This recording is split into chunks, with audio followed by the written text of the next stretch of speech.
أعوذ بالله من الشيطان الرجيم بسم الله الرحمن الرحيم السلام عليكم ورحمة الله وبركاته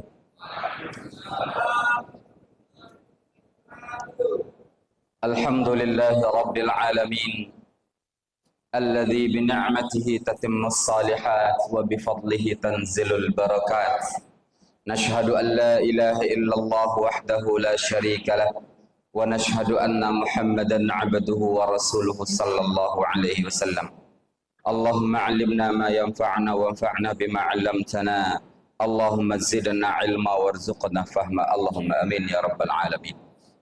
Kembali kita sampaikan rasa syukur kita yang sedalam-dalamnya. Di pagi yang penuh berkah ini Allah pertemukan kita dalam ketaatan, dalam menikmati indahnya salat subuh berjamaah di rumah Allah. Karena kita adalah sebagian kecil dari manusia pilihan yang Allah takdirkan bisa menjalankan ibadah secara lebih maksimal. Kemudian salawat dan salam kita sampaikan kepada Nabi kita Muhammad sallallahu alaihi wasallam. Allahumma salli ala Muhammadin wa ala alihi wa ashabihi ajma'in. Kaum muslimin, Bapak dan Ibu yang dimuliakan Allah, di kesempatan Mutiara Sirah Nabawiyah pagi hari ini kita akan mengambil pelajaran dari peristiwa penting yang terjadi pada bulan Ramadan dalam kehidupan Rasulullah sallallahu alaihi wasallam. Peristiwa di bulan Ramadan itu secara umum kalau perang ada dua. Yang pertama adalah perang Badar. Perang Badar ini di bulan Sya'ban Allah turunkan firman Allah, ya ayyuhalladzina amanu kutiba alaikumus siyamu kama kutiba alal ladzina min qablikum la'allakum tattaqun. Bulan Sya'ban tahun kedua Hijriah. Datang perintah untuk berpuasa. Kapan dimulai puasa? Bulan depan Ramadannya. Ternyata di bulan depan terjadi perang Badar. Perang Badar, perang pertama yang besar kaum muslimin, terjadi pada bulan Ramadan, puasa pertama kaum muslimin. Tidak ngeluh. Yang kedua adalah peristiwa yang paling bersejarah lagi, yaitu penaklukan kota Mekah. Juga terjadi pada bulan Ramadan. Kaum muslimin, Bapak Ibu yang dimuliakan Allah, yang akan kita bahas hari ini adalah yang kedua, yaitunya bagaimana peristiwa penaklukan kota Mekah. Tahun ke-6 Hijriah di bulan Dzulqa'dah, kaum muslimin ingin menjalankan ibadah umrah. Namun digagalkan oleh orang Quraisy dan terjadilah satu peristiwa yang disebut dengan Perjanjian Hudaybiyah. Sulhul Hudaybiyah. Kalau disebut perjanjian sulh berarti damai. Perjanjian damai yang terjadi di Hudaybiyah. Dan kita pernah bahas secara detail rahasia besar di balik perjanjian Hudaybiyah. Nah, kaum muslimin, di antara isi perjanjian Hudaybiyah adalah gencatan senjata Muslim Madinah dengan Quraisy selama 10 tahun. 10 tahun ini tidak boleh ada perang. Bagi kaum muslimin, ini waktu 10 tahun gencatan senjata adalah satu kemenangan. Karena selama ini yang paling sering memberikan ancaman kepada muslim adalah kehadiran kaum Quraisy yang bisa menyerang secara tiba-tiba. Sekarang gencatan senjata 10 tahun, ini kesempatan bagi kaum muslimin. Nah, sehingga kaum muslimin, Bapak Ibu, apa yang dilakukan dalam waktu gencatan senjata, kaum muslimin bergerilya. Ada yang disebut dengan Rasailul Umara. Ngirimkan surat kepada para raja-raja, surat dakwah. Aslim taslam, masuk Islamlah Anda maka Anda akan selamat. Wa illa, dan jika tidak, asabaka azabu qaumi Adin wa Samud. Kalian jika tidak beriman, akan ditimpa oleh azab yang pernah menimpa kaum Ad dan kaum Samud. Kaum Ad dan Samud. Ini risalah Rasulullah. Dikirim sebanyak-banyaknya. Dengan adanya gencatan senjata, Rasulullah fokus kepada Khaybar. Yang buat perjanjian dengan Rasulullah, lalu mengingkari perjanjian dengan Rasulullah. Buat kesepakatan damai, diingkari lagi. Begitu gencatan senjata, Rasulullah fokus ke Khaybar. Gencatan senjata ini mengikat kaum muslimin dengan Quraisy beserta seluruh kabilah yang koalisi di bawahnya. Bani Bakar, satu kabilah yang tidak terlalu besar dan dia bergabung di bawah kaum Quraisy. Bani Khuza'ah bergabung di bawah barisan kaum muslimin walaupun dia tidak muslim, tapi lebih yakin ikut perjanjian damainya di bawah bendera Rasulullah. Kaum muslimin Bapak Ibu, di antara poin perjanjian lagi adalah kalau ada muslim Madinah datang ke kota Mekah, tidak boleh dikembalikan ke Madinah. Dan jika ada orang Mekah mau datang ke tempat Muhammad tanpa izin keluarga di Mekah, wajib dikembalikan ke kota Mekah.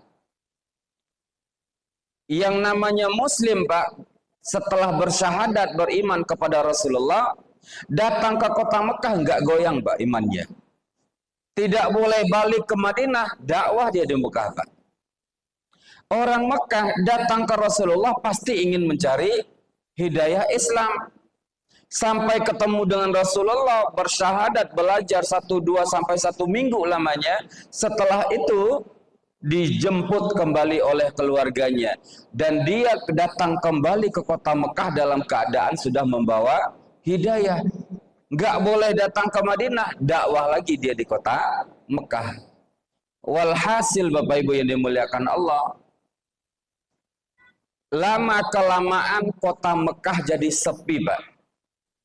Karena mereka nggak boleh masuk Islam, tapi nggak boleh juga keluar menuju kota Madinah. Yang mereka lakukan, Pak, masuk Islam lalu keluar diam-diam mencari satu tempat untuk bersembunyi.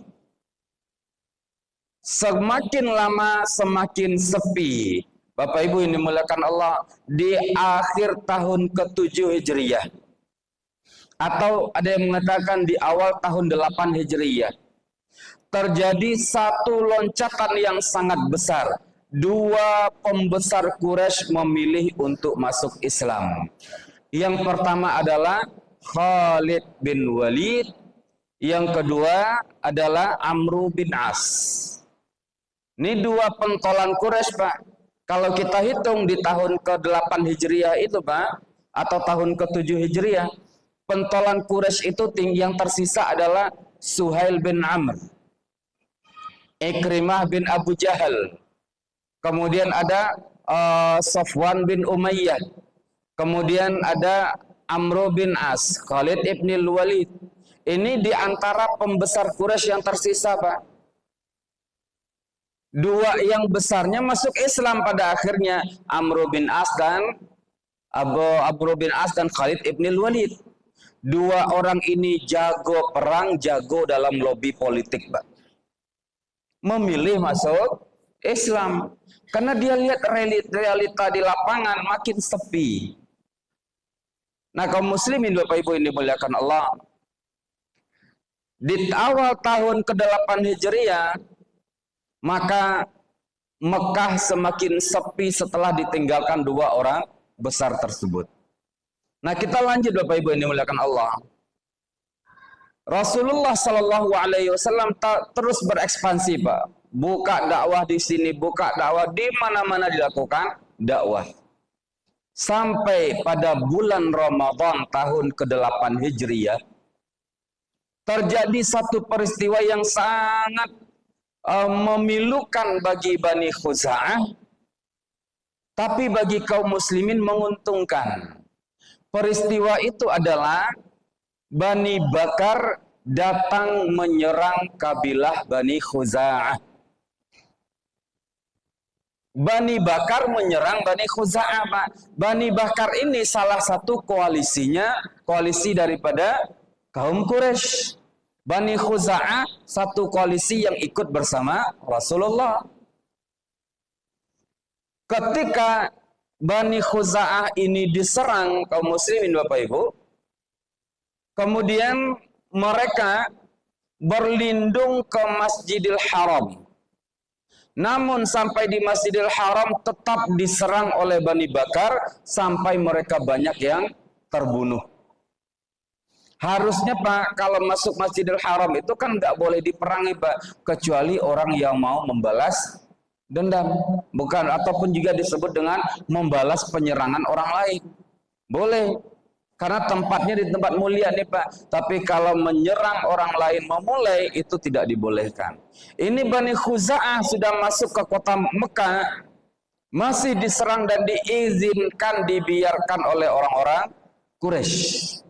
Itu kesalahan terbesar Quraisy Pak, membiarkan Bani Bakar menyerang Bani Khuza'ah. Sampai-sampai mereka minta tolong kepada kaum Quraisy, malah kaum Quraisy tidak ada yang mau, Pak.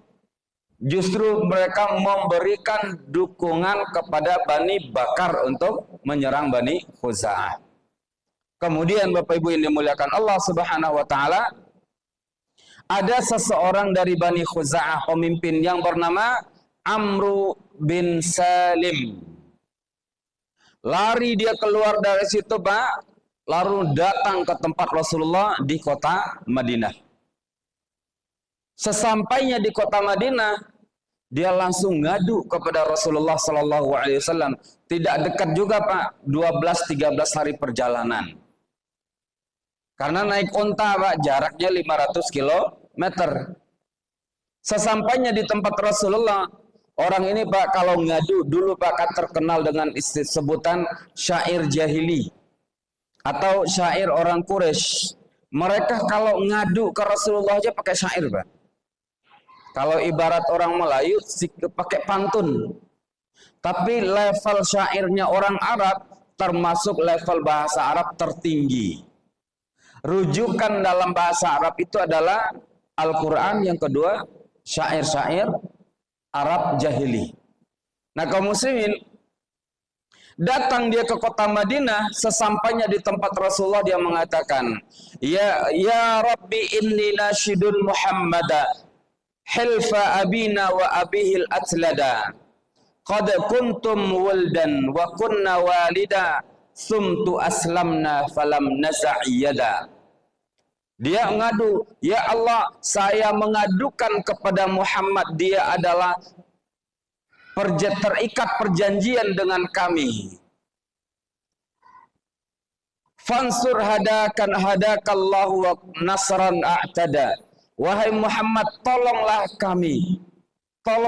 kami dan berikanlah kami pertolongan.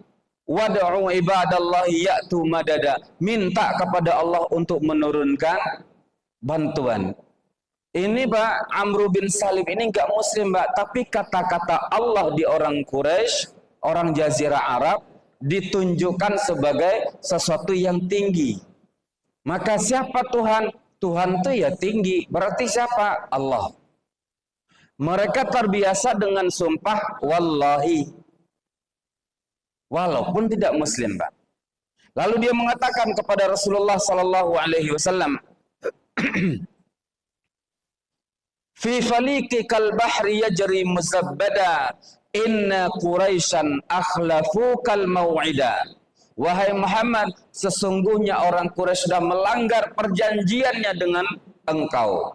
Wa naqadu mitsaqakal muakkada. Mereka membatalkan perjanjian yang sudah tertulis dengan kuat. Kemudian wa za'amu an lasta ad'u ahada. Lalu kata Amru bin Salim ini, wa qataluna ruk'an sujada. Ruk'an wa sujada. Mereka membunuh kami wahai Muhammad padahal kami dalam keadaan rukuk dan sujud. Paham Rasulullah, apa kata Rasulullah sallallahu alaihi wasallam? Kata Rasulullah, "Nusirta ya Amr ibn Salim." Engkau akan ditolong wahai Amr bin Salim. La nasarani Allahu in lam ansur bani Ka'ab. Demi Allah, saya tidak akan ditolong oleh Allah kalau saya tidak membantu Bani Ka'ab. Akhirnya kaum muslimin, Bapak Ibu dimuliakan Allah, pulang Amr bin Salim. Dan Rasulullah, Pak, kalaupun orang berbicara dengan beliau dengan syair, menghadap Rasulullah berbicara dengan syair yang sangat indah, Rasulullah tidak jawab dengan syair, Pak. Karena Rasulullah itu bukanlah tukang syair. Yang dikatakan orang Quraisy bahwa Muhammad itu tukang syair. Kaum muslimin Bapak Ibu, pulanglah Amr bin Salim ke kabilahnya di Bani Khuza'ah. Di dalam perjalanan pulang, maka Rasulullah sallallahu alaihi wasallam memanggil para sahabat, mempersiapkan segala hal menyambut pengaduan daripada Khuza'ah. Di kota Mekah kaum muslimin heboh, Pak, bahwa Bani Khuza'ah ngadu kepada Muhammad, dan kita melindungi Bani Bakar dan dia adalah koalisi kita, berarti ini perang. Gencatan senjata kesepakatannya adalah 10 tahun. Tapi siapa yang melanggar maka dia akan diserang. Kesepakatannya gitu, Pak. Walhasil maka Abu Sufyan yang ketika itu menjadi pemimpin Quraisy, dia berpikir, Pak, dikumpulkanlah para sahabatnya. Dia cari apa solusi yang bisa dilakukan. Setelah kumpul, Pak, ada Ikrimah, ada Safwan bin Umayyah. Dia kumpulkan sampai kepada mereka berita bahwa kaum muslimin akan menyerang kota Mekah. Perang akan tabuh, gendang perang akan segera ditabuh. Tidak ada lagi kata mundur karena Bani Bakar melanggar perjanjian dan Quraisy memberikan perlindungan. Masyarul muslimin, sehingga membuat Abu Sufyan, Pak, gemetar, Pak. Kenapa demikian? Orang-orang terbaik Quraisy sudah mulai habis. Mau perang, pemuda Quraisy sudah banyak masuk Islam, Pak. Gak ada lagi yang bisa bertahan. Nah, kaum muslimin Bapak Ibu ini muliakan Allah, sampai pada akhirnya Abu Sufyan memutuskan untuk mendatangi Rasulullah sallallahu alaihi wasallam. Dia dihujat nih, Pak, di kota Mekah. Dihujat karena mengizinkan kaum Quraisy melindungi Bani Bakar. Dihujat karena dia tidak punya kekuatan lagi untuk melindungi kaum Quraisy. Nah, masyarul muslimin, maka melanggar perjanjian yang dibuat antara Muslim dan Quraisy ini bagi kaum muslimin itu adalah kemenangan. Kenapa kemenangan, Pak? Urusan pertama, Pak, urusan dengan banyak kabilah dan negara di sekitar Jazirah Arab sudah selesai. Khaybar ditaklukkan oleh Rasulullah di tahun ke-7 Hijriyah.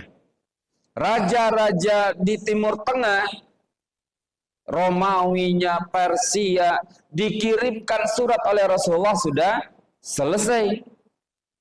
Romawi, perang Mu'tah sudah selesai. Kaum muslimin, sehingga begitu datang momen untuk kembali ke kota Mekah dengan alasan yang kuat, ini adalah kemenangan bagi kaum muslimin. Alasan kedua, kenapa nih, Pak, kemenangan bagi kaum muslimin? Hebatnya lagi, Pak, peristiwa pelanggaran perjanjian oleh Quraisy ini terjadi ketika orang Quraisy dalam titik lemah. Kalau mereka dalam titik kuat, Pak, mereka akan juga dengan ngotot untuk melawan Muslim. Tapi ini di kondisi lemah, nggak punya apa-apa, Pak. Yang ketiga, momen pelanggaran perjanjian ini terjadi persis ketika Rasulullah sedang banyak ekspansi, Pak, keluar. Buka dakwah di sini, di sana, di banyak tempat, tambah lapangan dakwah yang baru, yaitunya ke kota Mekah. Nah, kaum muslimin, Bapak Ibu yang dimuliakan Allah, mulailah Rasulullah mempersiapkan perjalanan menuju kota Mekah. Dipanggil, Pak, beberapa pasukan inti Rasulullah. Disebut pasukan inti Rasulullah adalah orang-orang paling terdepan dalam barisan Rasulullah atau majelis syura. Abu Bakar As-Siddiq, Umar, Ali, Abdurrahman bin Auf, kemudian Utsman, kemudian Abu Ubaidah ibn al-Jarrah. Orang-orang terdekat Rasulullah dipanggil. Kaum muslimin, yang pertama dilakukan Rasulullah adalah merahasiakan rencana penyerangan. Gak boleh dibuka, Pak. Bahkan Rasulullah pernah mengatakan dalam hadis beliau, "Ista'inu ala amrikum bil kitman." Kalian kalau mau sukses dalam rancangan sesuatu, tutupi, rahasiakan. Semakin sedikit yang tahu, makin berpeluang besar untuk sukses. Ini agenda Rasulullah, Pak. Ista'inu ala amrikum bil kitman. Yaitunya, sukseskan urusan kalian dengan merahasiakannya. Bapak Ibu yang dimuliakan Allah, maka Rasulullah, bahkan Pak, Aisyah sendiri dan beberapa istri beliau nggak tahu kalau Rasulullah akan menyerang kota Mekah, Pak. Mereka tidak tahu, saking dirahasiakannya oleh Rasulullah Sallallahu Alaihi Wasallam. Yang tahu hanya beberapa orang, Pak. Dan Abu Bakar satu hari dia bertanya kepada Aisyah, apa rancangan Rasulullah? Kata Aisyah, ma samma li Rasulullah sallallahu alaihi wasallam syai'an. Rasulullah enggak nyebut ke saya apa-apapun secara detail, enggak tahu saya. Aisyah tahunya adalah ada perkumpulan sahabat. Jadi Aisyah tidak tahu, Pak. Abu Bakar sudah tahu. Ini yang pertama, kaum muslimin. Rasulullah menutupi secara detail, menutupi secara sangat apik sekali rencana penyerangan. Yang kedua, Rasulullah mengirim Abu Qatadah untuk masuk ke, tidak terlalu dikenal, Pak, wajahnya oleh kaum Quraisy. Disuruh dia masuk ke kota Mekah, tujuannya adalah melihat kondisi kota Mekah sebelum kita serang. Masuk dia, Pak, sampai di kota Mekah, dia bersama 8 orang masuk ke sana mungkin dalam pakaian pedagang atau pakaian orang biasa. Sesampainya di Mekah diperhatikan, Pak, bagaimana kegelisahan orang Mekah dengan informasi bahwa mereka sudah melanggar perjanjian dengan Rasulullah Sallallahu Alaihi Wasallam. Dan ini penting, Pak. Sampai ada kaidah mengatakan bahwa ma'rifatul aduwi juz'un minan nasri. Mengenal siapa lawan itu sudah bagian dari kemenangan. Maka Rasulullah memperhatikan secara baik apa informasi yang ada di kota Mekah. Kemudian yang ketiga, Rasulullah menanam beberapa mata-mata Rasulullah di jalan menuju kota Mekah. Jangan sampai berita ini bocor ke kota Mekah. Jadi ditaruh aja, Pak. Kalian berjaga di titik ini, berjaga di titik ini. Namanya jasus atau uyun. Bahasa kitanya jadi mata-mata, Pak. Cocok, Pak, dengan bahasa Arab juga disebut dengan al-uyun. Karena tugasnya adalah memantau. Nah, kaum muslimin, Bapak Ibu yang dimuliakan Allah, yang ditugaskan oleh Rasulullah untuk menjaga ini, menjaga mata, menjadi mata-mata ini ditempatkan di beberapa titik. Dan sampai pada satu hari, Bapak Ibu ini muliakan Allah, sahabat Rasulullah melihat ada seseorang yang berlari dengan kudanya sangat kencang keluar dari Madinah, tapi arahnya menuju kota Mekah, Pak. Arahnya menuju kota Mekah. Dan Ali radhiyallahu anhu melihat lalu dikejar dengan secepat-cepatnya, Pak. Kuda dikejar dengan kuda. Dikejar oleh Ali sampai orang tersebut tertangkap oleh Ali.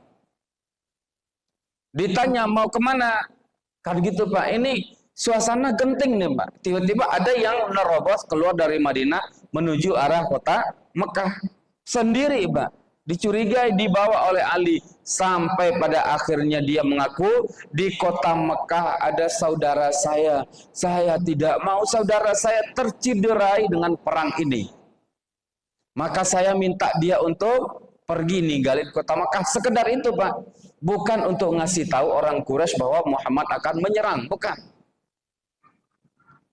Masyarul muslimin, ditangkap oleh Ali, dibawa ke tempat Rasulullah Sallallahu Alaihi Wasallam. Gitu, Pak, saking rahasianya. Kemudian yang ketiga, Rasulullah Sallallahu Alaihi Wasallam juga mengirim mata-mata khusus yang akan keluar masuk kota Mekah. Kalau yang tadi Abu Qatadah, dia tugasnya adalah melihat berita Quraisy terakhir seperti apa. Sementara yang sekarang diutus Rasulullah adalah mata-mata yang berada dekat di kota Madinah. Tugasnya adalah memantau siapa mata-mata Quraisy yang sedang berada di Madinah. Itu kan sulit, Pak. Sebagaimana mata-matanya Rasulullah di kota Mekah nggak bisa dicari, Pak. Abu Qatadah dengan 8 sahabatnya nggak terdeteksi, Pak. Masuk kota Mekah bagai kayak pedagang. Tapi padahal matanya lihat, Pak. Oh, kaum Quraisy lagi begini. Sekarang Rasulullah menyuruh beberapa sahabat, tugasnya adalah memperhatikan masyarakat sekitar Madinah, cari tahu mana mata-mata Quraisy di Madinah. Oh, ini kerja berat, Pak. Karena mata-mata inilah nanti yang akan membocorkan rahasia kepada kaum Quraisy. Disebutlah dengan du'a'uhu bi akhdhil uyuni wal akhbar. Kemudian kaum muslimin Bapak Ibu yang dimuliakan Allah Subhanahu wa taala, Rasulullah sallallahu alaihi wasallam setelah mempersiapkan beberapa hal, maka Rasulullah mempersiapkan pasukan, Mbak. Ini rancangan sudah selesai. Begitu sudah dipersiapkan banyak hal, maka Rasulullah menyuruh para sahabat untuk mempersiapkan diri menuju kota Mekah. Berhasil Rasulullah mengumpulkan 10.000 pasukan, Pak. Ya Allah, 10.000 ini, Pak, ini pasukan terbanyak Rasulullah. Perang Badar itu, Pak, 314 orang. Perang Uhud setelahnya 1.000 orang. Perang Ahzab berikutnya 1.500 orang. Kemudian Rasulullah di perjanjian Hudaybiyah 1.500 orang. Tahun ke-7 ada Umratul Qadha 1.500 orang. Perang Mu'tah 3.000 orang.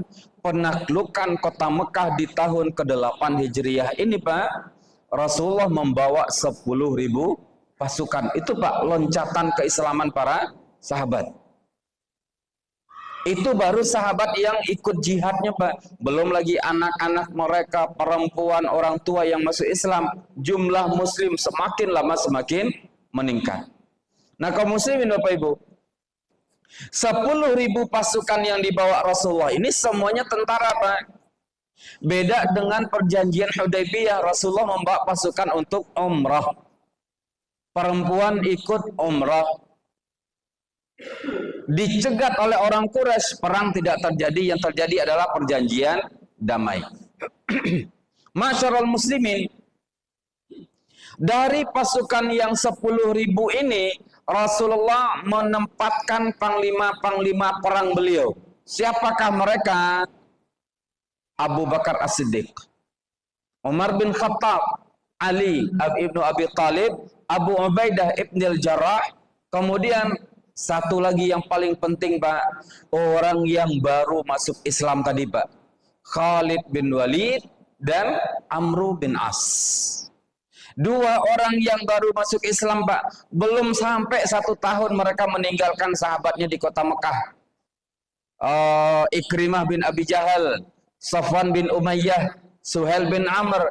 Belum lagi 1 tahun Pak, mereka pamitan dari mereka datang ke kota Madinah. Nah sekarang waktunya mereka balik lagi ke kota Mekah jadi tentara Rasulullah.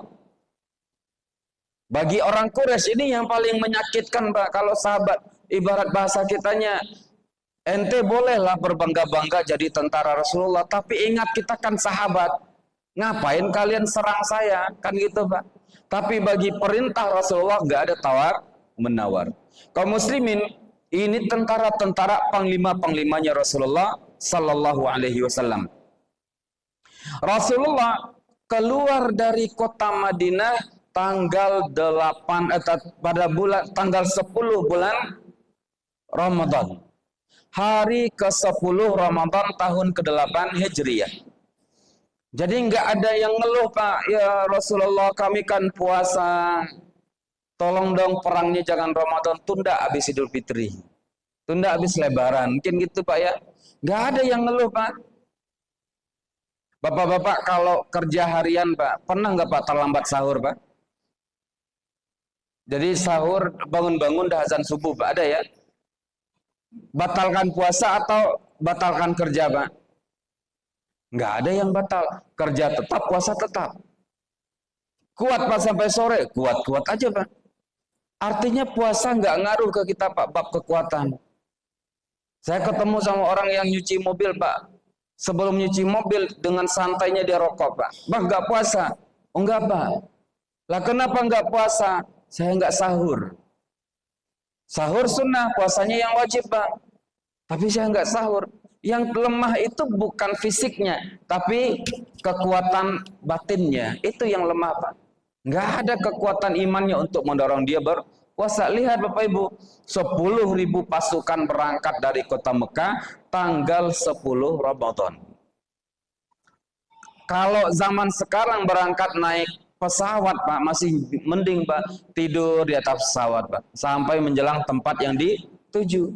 Atau pakai mobil, tidur, tinggal supir aja dah yang nggak puasa, selesai Pak. Tapi Rasulullah naik kuda, naik onta, jalan kaki dari Mekah menuju kota Madinah. Nggak ada yang mengeluh Pak, bab Ramadan. Nah kaum muslimin Bapak Ibu, kaum muslimin sebelum Rasulullah Sallallahu Alaihi Wasallam berangkat menuju kota Mekah ini, pasukan 10.000 orang sudah standby Pak. Abu Sufyan datang ke kota Mekah, ke kota Madinah. Datang dia sendiri Pak. Ini pasukan ini sudah standby di tempat masing-masing, tinggal tiup terompet jalan Pak. Datang Abu Sufyan masuk kota Madinah. Sesampainya di depan Masjid An-Nabawi, ketemu dengan Umar bin Khattab. Lalu dia dikatakan oleh Umar, "Madza turidu ya aduwallah?" Wahai musuh Allah, apa lagi yang Anda mau? Abu Sufyan mengatakan kepada Umar, "Wahai Umar, astajiruk. Saya mohon kepada engkau perlindungan." Istijarah namanya Pak. Kalau dalam bahasa Al-Quran dibahasakan bahwa wa in ahadum minal musyrikin astajaraka fa'ajirhu. Siapa di antara orang-orang musyrik yang datang minta perlindungan kepadamu, maka lindungilah dia. Ada istijarah. Tapi sekarang kedatangan Abu Sufyan, siasat lagi Pak. Dia sudah jelas-jelas tidak mampu, baru minta perlindungan. Kalau kata Umar, wahai Abu Sufyan, saya tidak akan melakukannya. Ma'ana bifa'il. Saya tidak akan bisa minta Rasulullah untuk ngasih perlindungan untuk engkau. Gagal, Pak. Datang lagi dia kepada Abu Bakar As-Siddiq. Abu Bakar selembut-lembut gitu, Pak, tapi dia keras dalam bab musuh-musuh Allah. Gak mungkin saya memberikan perlindungan atau minta perlindungan kepada Rasulullah untuk Anda. Gagal, Pak, 2 kali.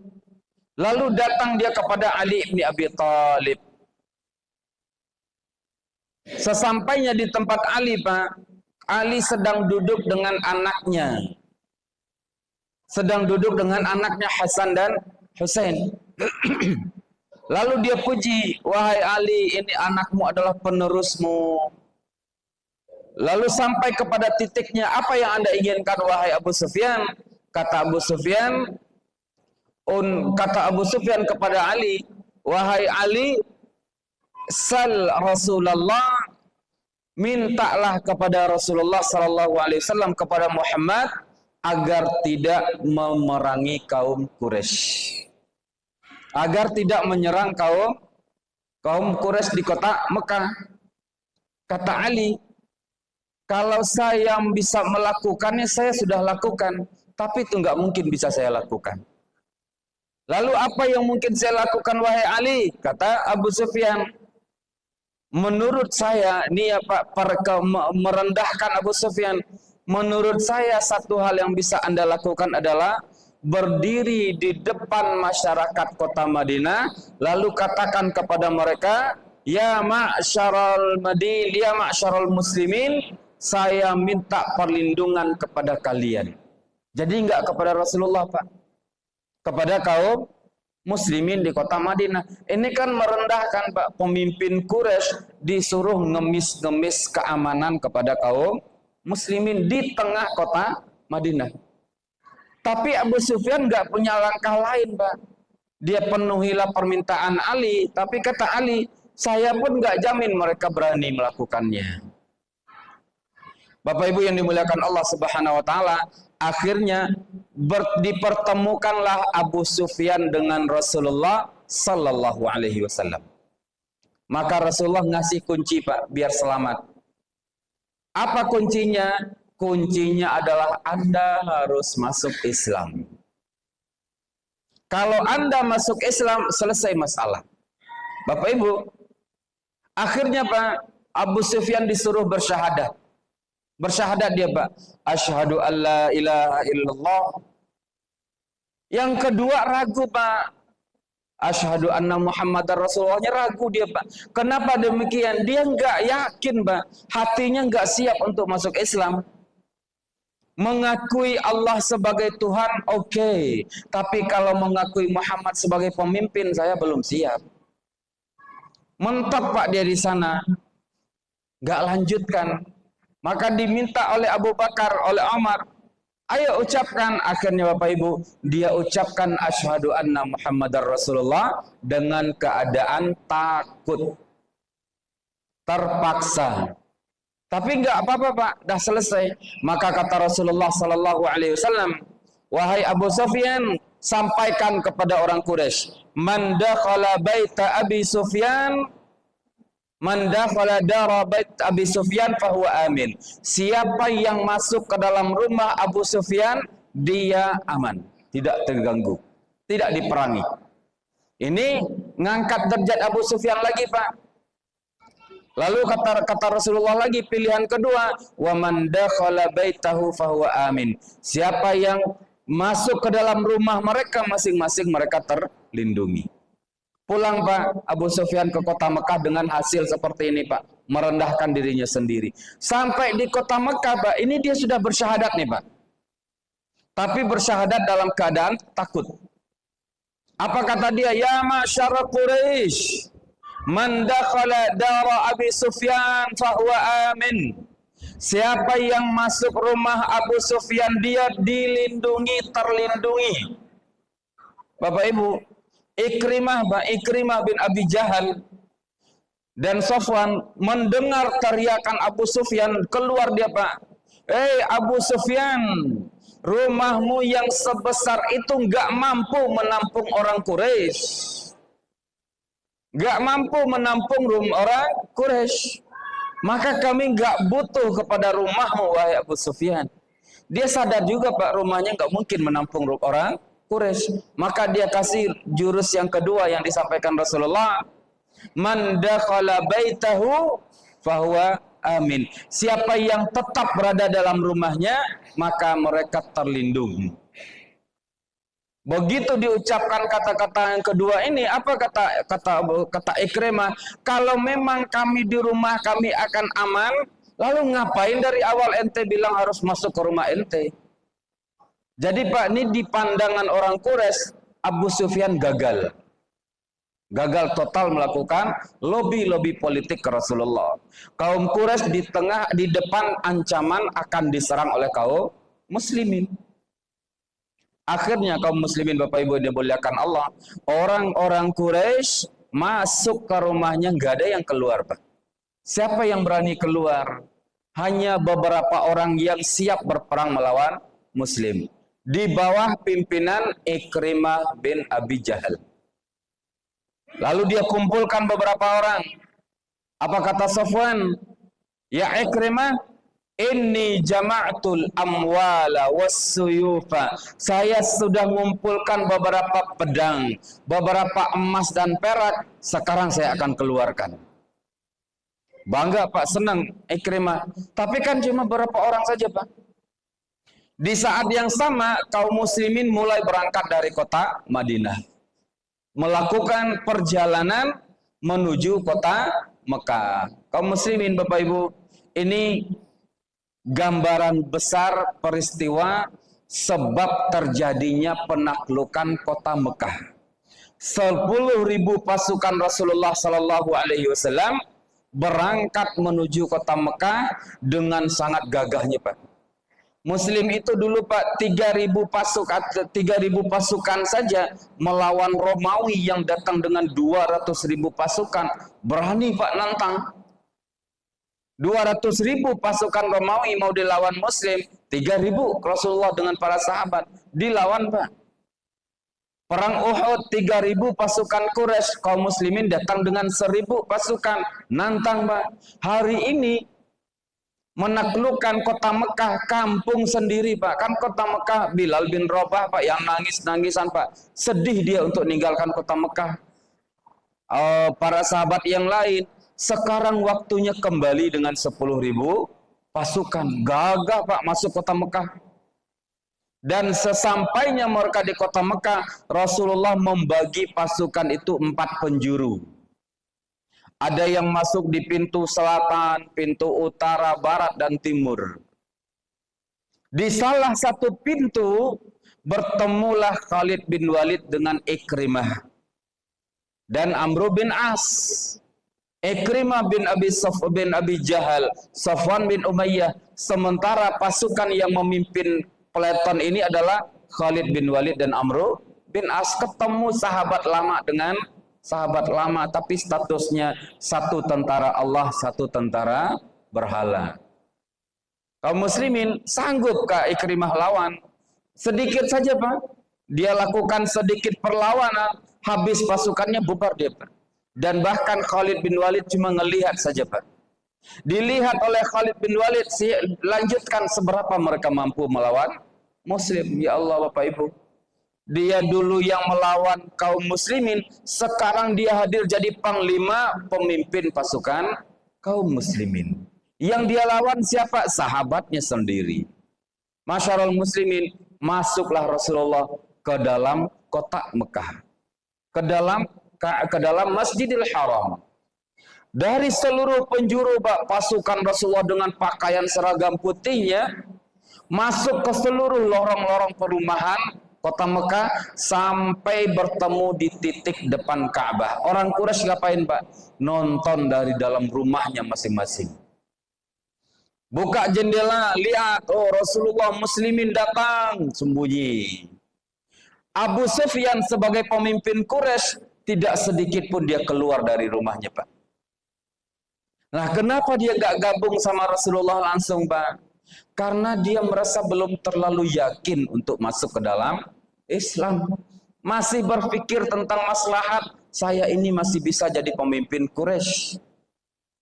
Maka Bapak Ibu, kalau dia yakin sepenuhnya kepada Islamnya, dia akan langsung berbaris bersama Rasulullah. Wahai kaum Quraisy, ayo kita segera masuk Islam. Tapi dia masih setengah-setengah Pak. Kapan dia murni Islamnya? Setelah Rasulullah menaklukkan kota Mekah. Jadi Bapak Ibu, perang menaklukkan kota Mekah ini dengan pasukan 10.000, tapi perangnya adalah perang yang paling sedikit Pak. Gak ada korban Pak. Quraisy meninggal beberapa orang, tapi Muslim tidak ada yang meninggal. Nah, masyarul muslimin, inilah peristiwa besar penaklukan kota Mekah. Namun dalam Al-Quran ketika Allah menyebutkan tentang perjanjian Hudaybiyah yang awal dari penaklukan ini, Allah mengatakan, Inna fatahna laka fathan mubina. Wahai Muhammad, perjanjian Hudaybiyah ini adalah kami membukakan kepadamu kemenangan yang sangat nyata. Mana kemenangannya Pak? Perjanjian Hudaybiyah itu Pak. Dari perjanjian Hudaybiyah inilah berujung kepada segala kemenangan-kemenangan yang lain. Jazakumullahu khairan.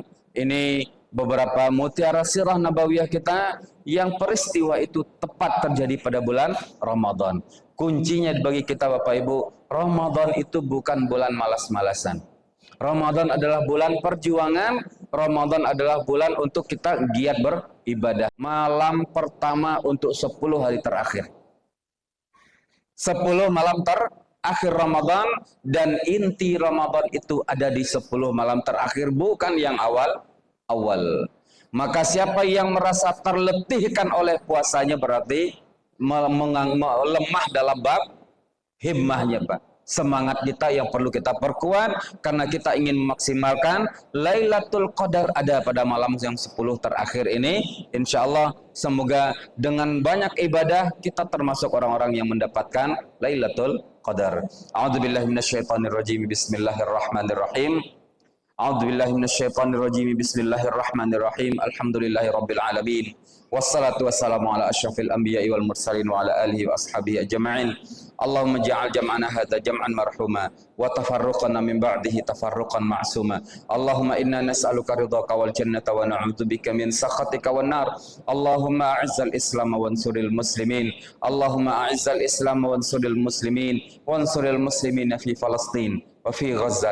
Rabbana atina fid dunya hasanah wa fil akhirati hasanah wa qina adzabannar. Walhamdulillahi rabbil alamin. Mohon maaf kalau ada salah dan khilaf. Jazakumullahu khairan. Semoga bermanfaat untuk kita bersama. Wassalamualaikum warahmatullahi wabarakatuh.